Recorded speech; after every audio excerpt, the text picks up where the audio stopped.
प्रेक्षकांचं म्हणणं काय आहे हे नंतर आहे. आधी तुम्ही काम कसं करताय हे तुम्हाला कळायला पाहिजे. मला स्वतःला अभिनय काही येत नाहीये. माझ्याकडे जे आहे ते खूप जणांपासून असं ढापलेलं आहे. आजही तीच अवस्था आहे. म्हणजे आज मी सॉलिड बुद्धिवान आहे आणि गाडा गाडा गाणे बोलतो असं काही नाहीये. माझं आता 13,333 मधले फक्त 2 प्रयोग कॅन्सल झालेत. हा म्हणजे ही शिस्त पहिल्यापासूनच आहे. ये क्यों, ऐसा क्यों, इधर से क्यों, कुछ पूछने के, मैं जैसे बोलता हूँ वैसा करने का, सोचो मत. त्यामुळे ते नाटक 11 दिवसात झालं.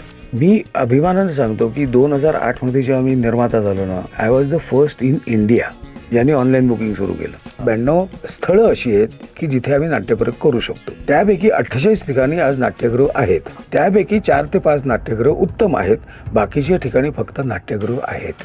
पडदा उघडल्यापासून पडदा बंद होईपर्यंत हसवणं ह्याच्यापेक्षा आव्हानात्मक काय आहे? मी असं पचकन रडू शकतो आणि रडवू शकतो. किती वेळ लागतो?